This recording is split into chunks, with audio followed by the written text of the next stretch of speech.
All right, guys, welcome back. Here we are, Restoration Club podcast, episode 8. We are excited for this. We've had a lot of stuff going on, right? It's golf off season, but the sports world is still going on. Time is still happening, and guests are still rolling in. So we're excited to have a special guest in the house, Danny. Am I right? Yeah, none other than Wes Hodges himself. But Wes, I certainly don't want to steal the thunder, man. But we appreciate you having you on. But really, just wanted to kind of set the table, make it easy right out of the gate here. Just looking for you to kind of tell the people, anybody that's not aware of you, where you're from, how you got to be in the Queen City of Charlotte with Ryan and myself, and kind of fill in the gaps in between there for us. Well, first of all, your definition of special is pretty loose. So it seems like y'all didn't filter that very well. But Nice. no, yeah. So we moved to Charlotte from Atlanta in 2019. We were looking, my wife and I were looking to get out of Atlanta. Just the pace of life was getting pretty intense, and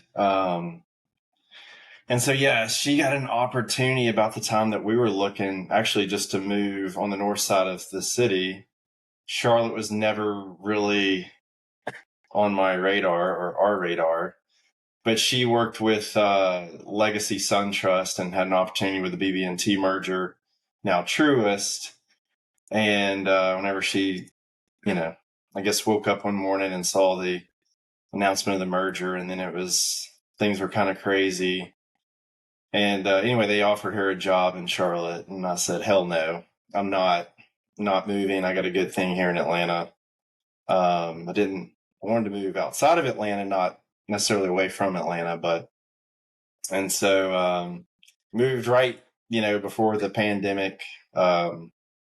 Struggled to find housing and all of that. So, but yeah, so we moved September 2019. And that's really kind of how I got connected with, in a very odd way, with Restoration Club. We were staying in Waverly, and I just needed a coffee shop. And so I found Brakeman's, and I was just sitting in the back drinking coffee, and I saw this artwork of Dave Blazin, and I was like, man, this is amazing. So I just started, I'm not active on social media, but I just started following him. I think it was one weekend, he posted something about Restoration Club. I was like, man, this looks amazing. I'm in the market for friends, and where Jesus and sports intersect, sign me up. So that's how I got connected. Yeah, so generally I don't do things very, I don't know, not knowing anyone, but yeah, I just signed up for it. And, Yeah. yeah, and started meeting some guys. What's your I mean, we know you, so we know your background a little bit. There's a sports background for you. There's a growing up in Tennessee for you, and even how'd you end up in Atlanta, like in particular? How'd you end up there? Yeah, so I grew up just north of Chattanooga in a little town called Ooltewah, Tennessee, where the Honors Golf Course is. Um, and actually, the guy, my neighbor, his granddad was one of the founding four members of the Honors Golf Course, Bill Healy. And anyway, Bill was an All-American football player at Georgia Tech, and so was his son, Rob Healy. And so Will, the grandson, we would go down to Atlanta to a lot of Georgia Tech sporting events. And so I think that's where the seed was planted, through that relationship there. And yeah, then went to Georgia Tech, signed. I got drafted by the White Sox out of high school, broke my hamate. So there really wasn't a real opportunity for professional baseball out of high school. And so signed with Georgia Tech, and then played 3 years there, then got drafted by the Cleveland Indians, and then started my professional career in 2006. And then started climbing the professional baseball, I guess, ranks during that. So see, he played 7 years. I retired at the end of the 2012 season, had a contract for 2013, but I was at that point my heart wasn't in it any longer. Mm. So went to Georgia Tech. That's where I met my wife Katie. Married for about to celebrate our 14th anniversary. Have 3 kids. Hazel 9. Jaren just turned 5, and Gabe actually turned 3 yesterday. So we had a full schedule of weekend sports and all that. So is Will Healy a connection to why you also liked coming to Charlotte? I know that he had a route here for a little while with the university over here. Yeah. So ironically, he was at Austin P at the time, and I get a call out of the blue. He said, "Hey man, I think I may be a candidate for this job. Uh, do I need an agent?" And I was like, "I don't know.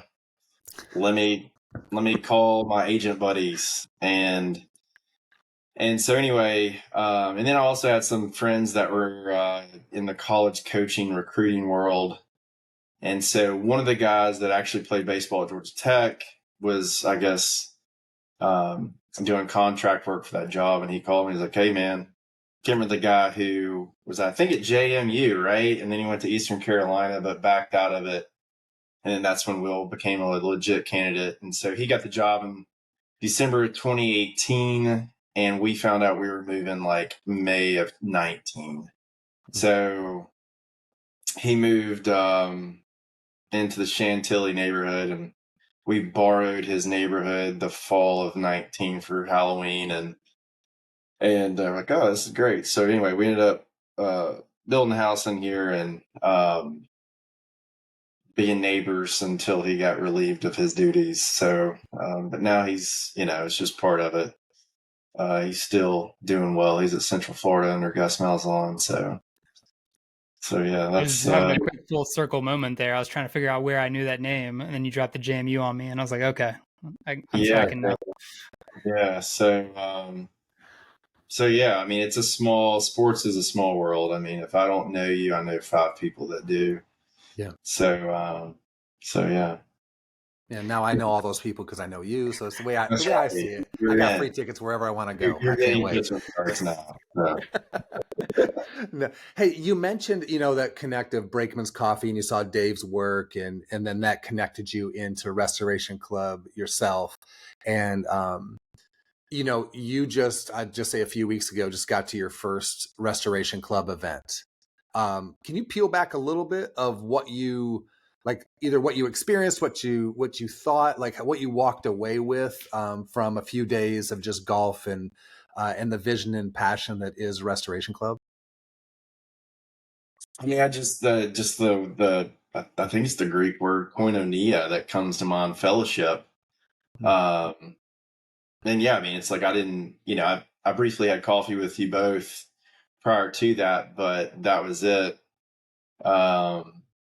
And so yeah, but it's just, you show up at an event like that, kind of the odd man out, don't know anyone, but after a few minutes of conversations, it's, people, they're pursuing the same things. They're trying to be, I guess, become, more like Jesus. And you can tell that there was a very authentic group of guys who, that were just on the same journey, trying to be good husbands, fathers, and followers of Christ.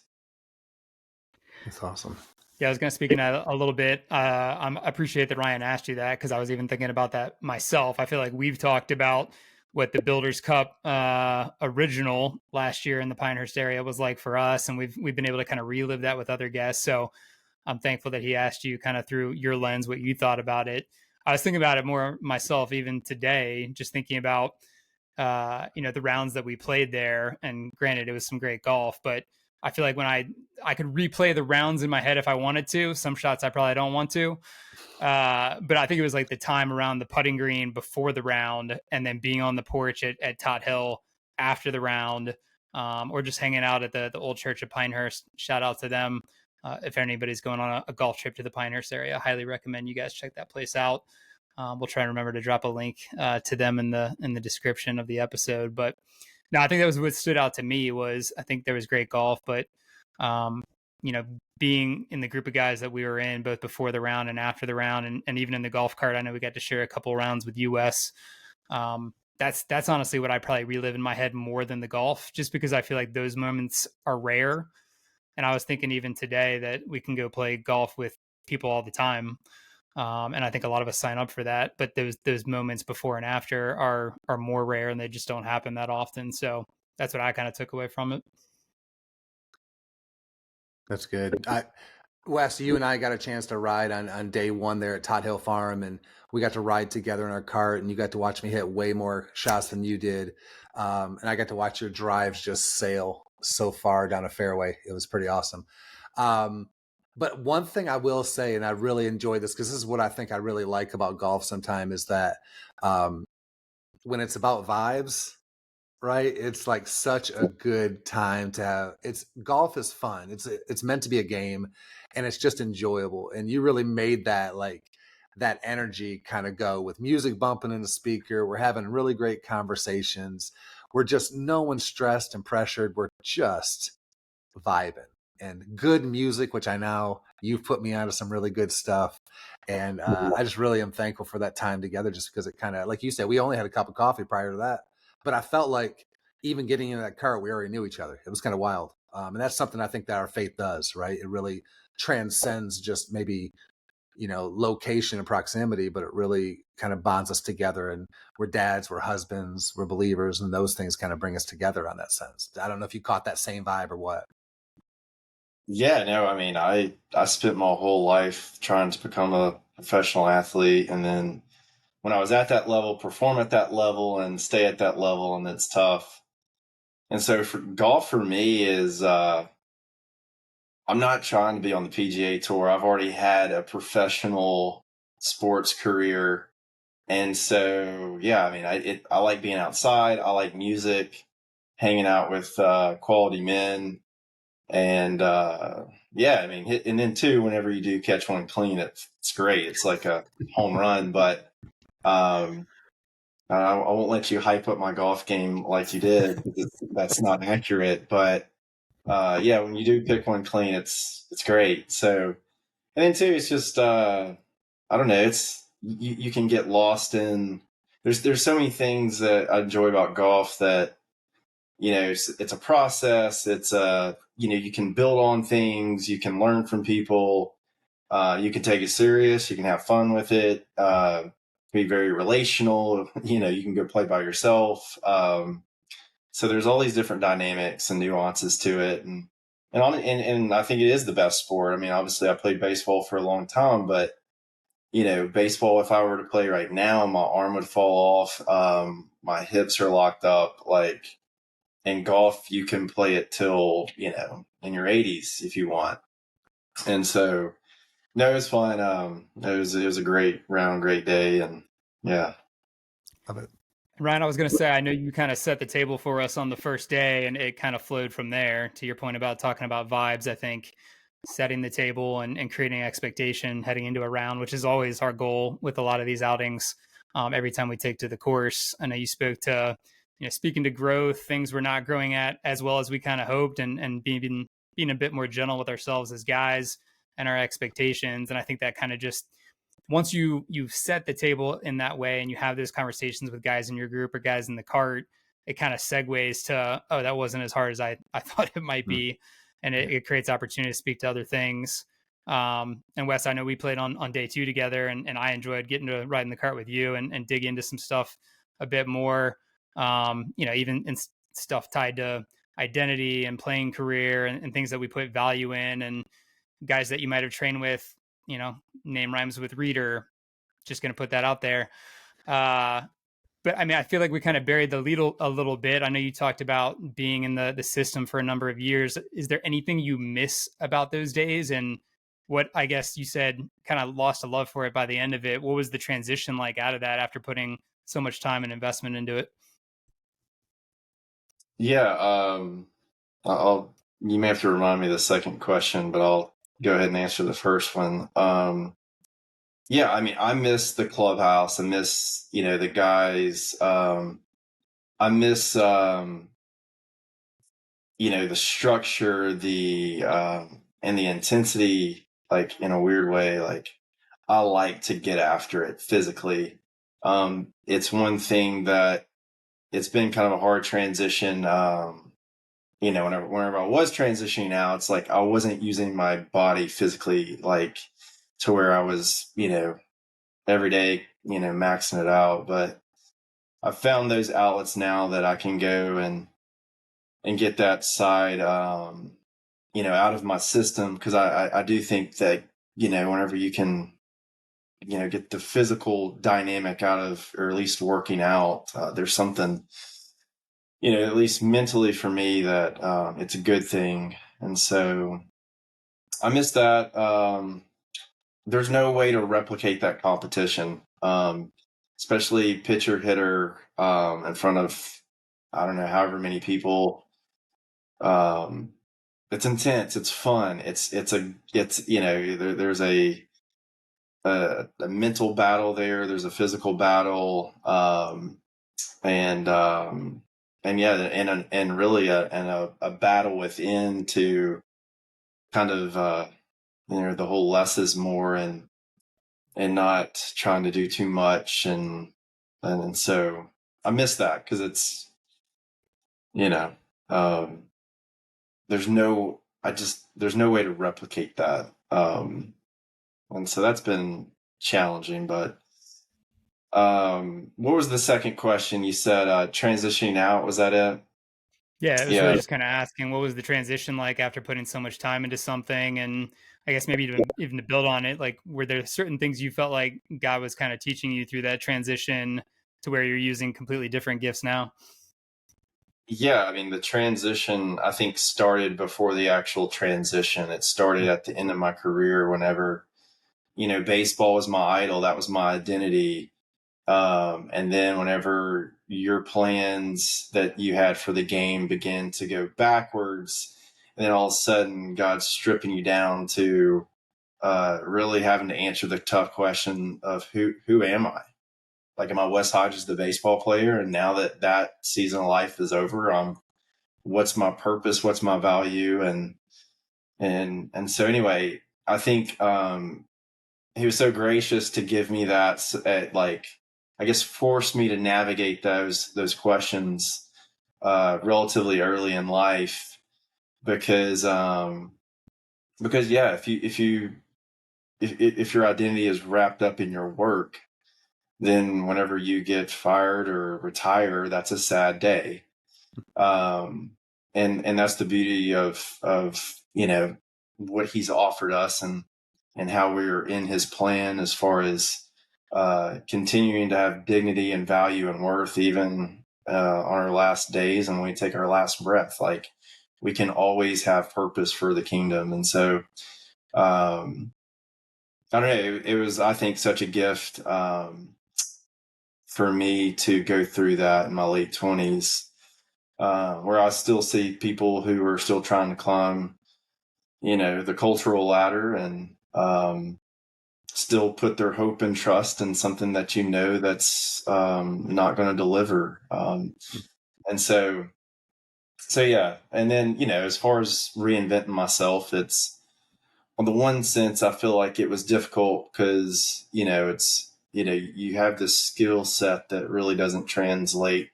I mean, I could have gone into scouting or front office or an agent or whatever, managing, but I just kind of, at that point in life, I just was burned out. I probably would be better to go back now with kind of a renewed spirit.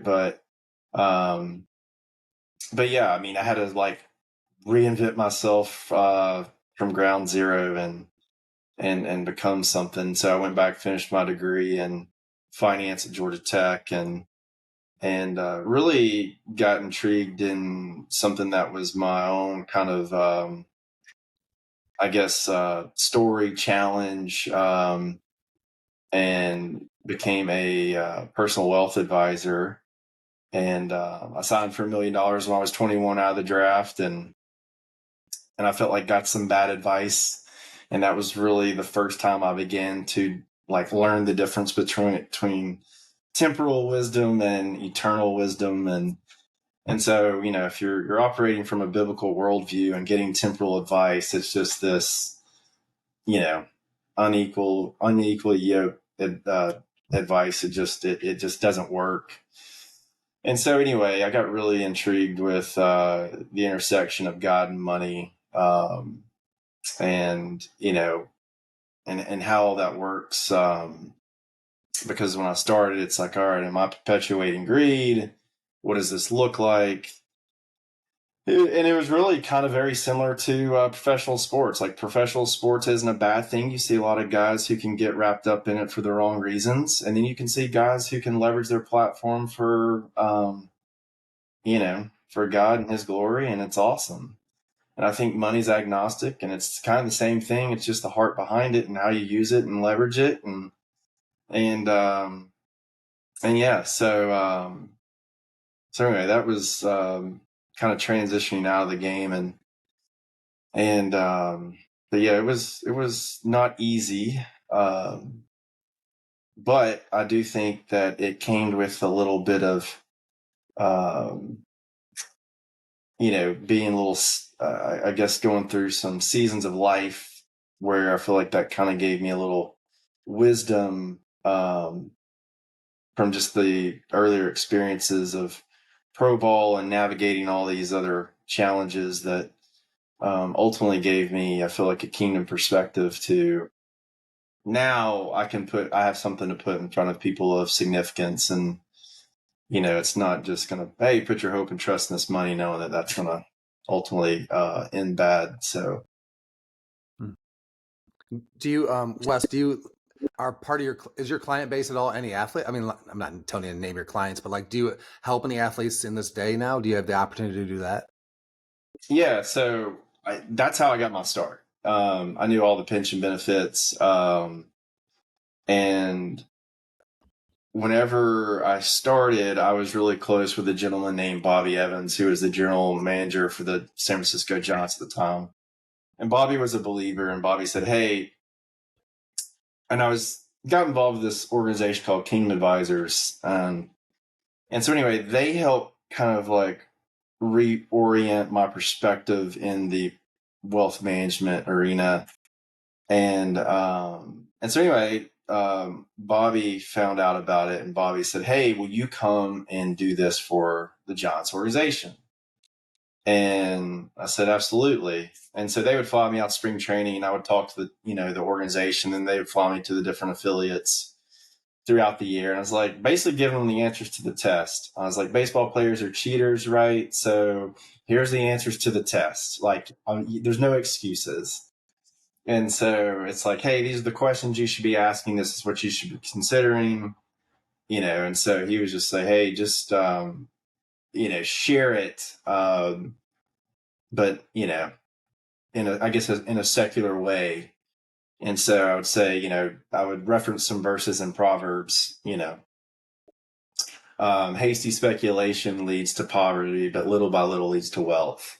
A wise man once said, such as that. But yeah, I mean, it was a great opportunity because all these, I mean, whether it's baseball, football, basketball, golf, whatever, all these professional athletes are putting their identity in whatever shape their ball is in to give them worth, significance, and value. And then, then they will accumulate some money, and then they can go buy whatever drug of choice they want to medicate the pain, because that reality that they've put their hope and trust in is not there. And they can't, and they know it in their heart of hearts, but they keep going back and doing it over and over. And so, statistically, I think it's 85% of professional baseball players are bankrupt or divorced or struggle with some substance abuse 2 years after they're through playing. And it's kind of, there's no way to replicate, hitting a home run in front of 30,000 people, and then the paycheck comes along with it, and so when all that's gone up or gone away, you go from who's who to who's he. And it's tough that people struggle with that. And so I don't know, I have some compassion for those guys just because I made the same mistake. But I think God was gracious enough to give me perspective and kind of keep me on a short leash, and not let me get too far off the rails. So yeah, and maybe, well, honestly, I think there's good news in what we're hearing right now is, even if it's not a bunch of professional athletes who are listening right now, perhaps it's the guy who works for a bank and is thinking about how his title is controller. He feels really good about it because he's this, because of his role and position. Next thing you know, there's a layoff. How does he handle it?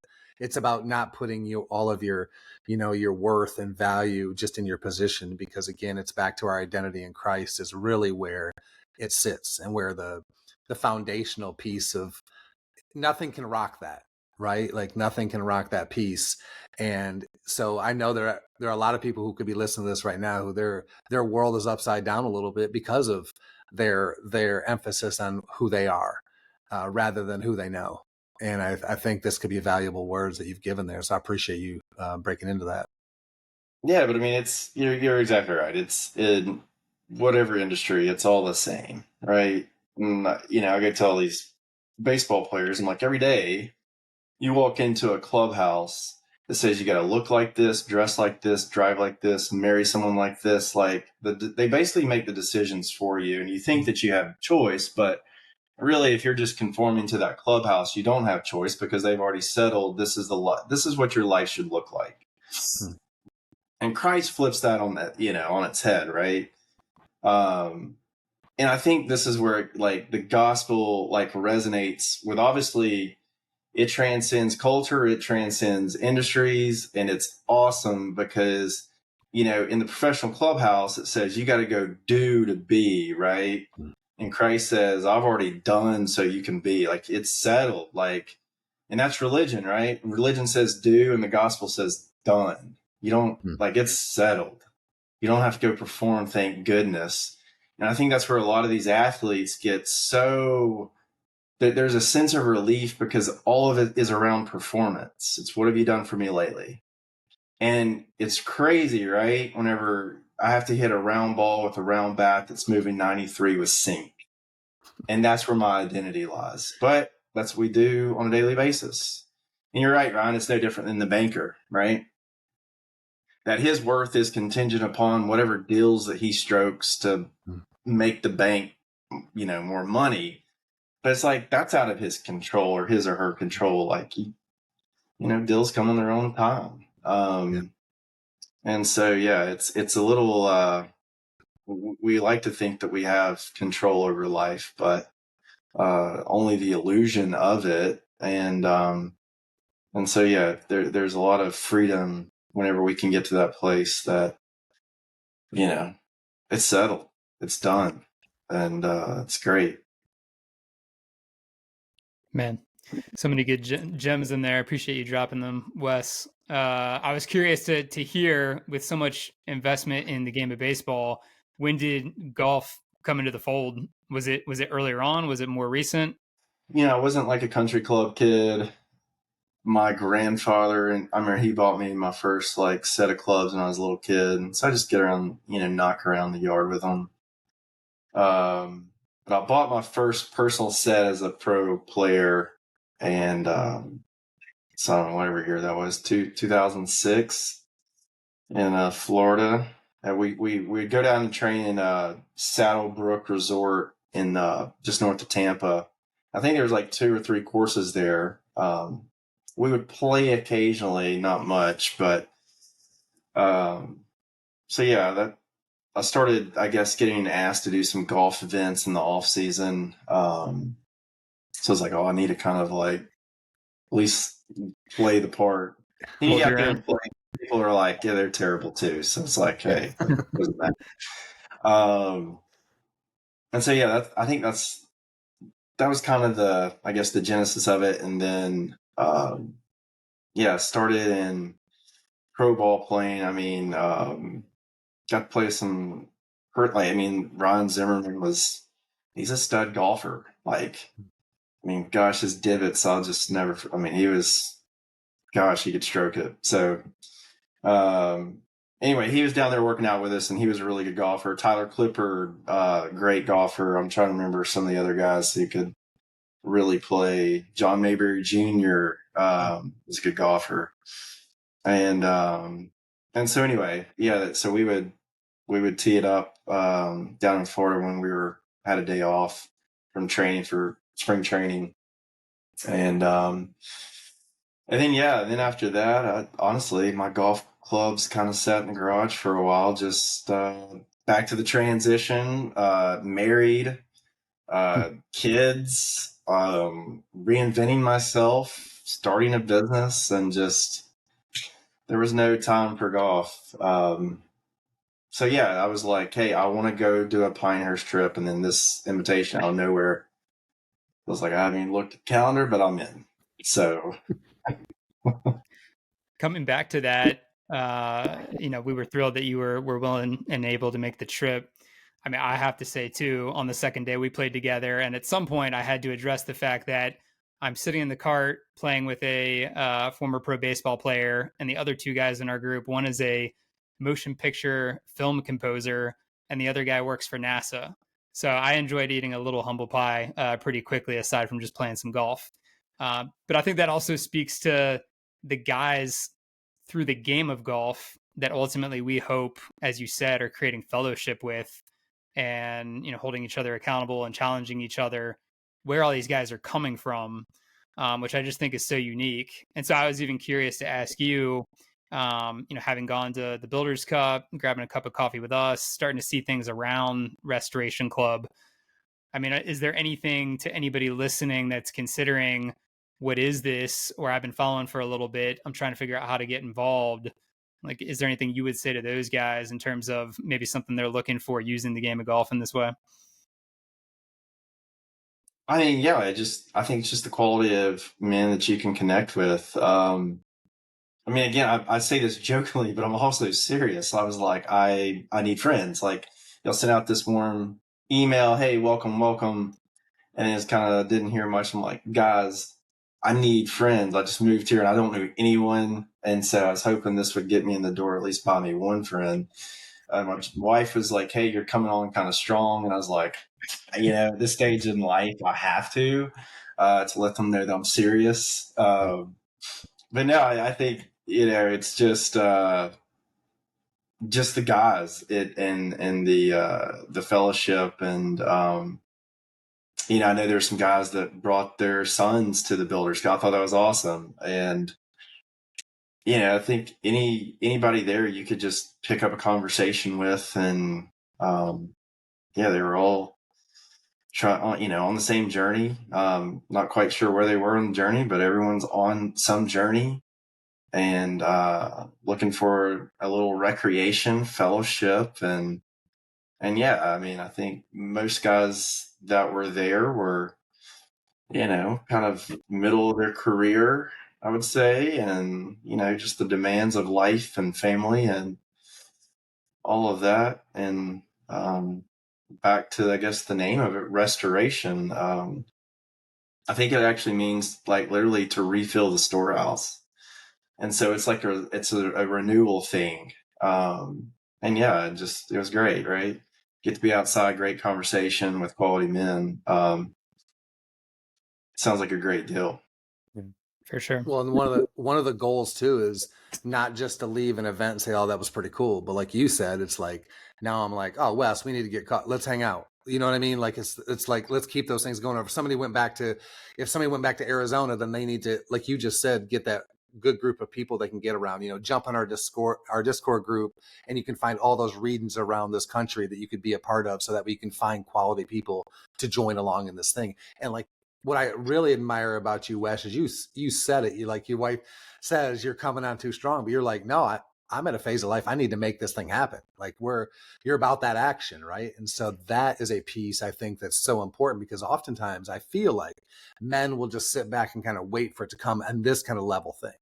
But when you really are seeking something good and this is offered like it is here, it is a thing you have to pursue. And that's what this thing is. Not just the golf and not just Restoration Club, but a walk in a faith with Jesus is a pursuit. You have to chase after that, and you have to want it. And that's kind of where you can have the best thing when you go after it. And I think that's what's beautiful about it. Yeah, I think, yeah, I would say like pursue, you got to hunt it, right? Like anything worthwhile just doesn't flop in your lap. You got to, I don't know. I can be accused of not letting life come to me. I can be a little bit too, much of a go getter. So I've tried to balance that dynamic. So anyway, That's good. It's a good balance. Yeah. It's a good balance. Yeah. Well, Ryan, do we want to head to the go-to? Yeah, I mean that's where it's at. So Wes, the question that everybody always loves is what's your favorite memory on a golf course that doesn't involve a golf? Yeah, I'm just golf for me is I would say relatively new. There's definitely some golf memories. I used to go with my grandparents to Myrtle Beach and play an occasional round with my granddad, and he was a very quiet man. We played with my uncle and my cousin, and they were, more vocal. And when they hit a bad shot, everybody in that 3-hole radius knew of that shot. And he just kind of like, hey, like, just don't listen to this. I mean, I think it's just, playing with him, and he definitely had a love for the game, love for baseball. I don't know. I mean, I don't have any memorable shots. I know that's not part of the question, but I just really enjoy being outside. Um, and this may sound weird. I really enjoy like the how the golf course is just well manicured. I don't know I'm trying to remember the superintendent that I was speaking to at Tot Hill that day, and he was telling me all about the Prism Zoysia greens. Well, I have a greens mower that I cut my yard with because I played on like immaculate baseball fields at the professional level, and I just don't like crappy grass. Like it's like I want to see a lush yard, and there's something to that. There's a process in that because it just and I just that's what I've learned about myself. I like process oriented things that I can commit myself to. Just the golf architecture, the design, the what grass are they using in this climate or whatever. So I find that intriguing. There was one day I remember before we had a game, the owner of the team had us out to Kinloch up in Virginia, and I show up and was like, "Where's the carts?" And they're like, "Oh no, there's no carts. It's you have a 4 caddy, and you're walking 18 prior to a professional game that night." And so I was 0 for 4 with 4 punchies, but I got to play on a great course, and it was I slept very good that night. Just took away Yeah, I don't something know. different. Well, Yeah, I mean, I know this is a very, I guess, non-interesting, pretty boring response, but there was no like, I didn't run into the Apostle Paul on the 17th fairway. Like, I got nothing like that. Well, honestly, part of it, Wes, maybe it's just because I can affirm you and agree with you. Like golf course architecture, when you're at certain courses, you're like, that's unbelievable how they have that sitting there. And like you said, the manicured green and the rough and everything's just in line, and all the work that it had to do to make that happen, because it wasn't just that they said, we're just going to do it, but it requires fertilizing, it requires watering, it requires cutting at the right length and at the right time, and you got to let it all sit for a while, and then you got to come back and do it again. So there's something really beautiful about that, and even in that, God, yeah, God's right in the middle of it, right? Because He is a God of order, and we live in a world of chaos, right? And whenever we follow His Son, He begins to bring order to our life, right? And it's no different than on the golf course, where you take this raw land and you can cut down trees and clear out things and put this type of grass here, and these bunkers here and craft them this way. And all of a sudden, we begin to take on his likeness and image where we're bringing order to chaos, right? And it is there, and there is a beauty there. And I think there's also a truth there, too, with that principle. And that's what he does, right? He restores things. So, yeah, no, that's fascinating. Yeah. See, you answered it perfectly. See that? I just need Ron's mom to kind of get me going there. Greenskeeper Grammatico over here. That's right. I got you guys covered. I'm the superintendent for Restoration Club. That's what it is. Danny, you want to land this? Yeah, we can do that.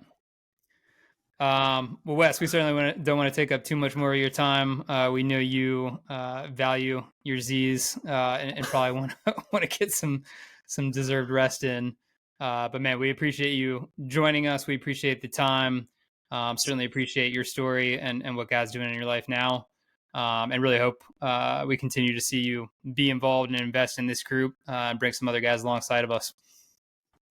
Yeah, absolutely. It was fun to hang out with you all tonight. All right, guys. Well, that was episode 8 of the Restoration Club podcast. Ryan, another great one, man. Killed it. So that was Wes Hodges. I'm going to have to go back and listen to this one myself. He dropped so many gems, so many one-liners in there.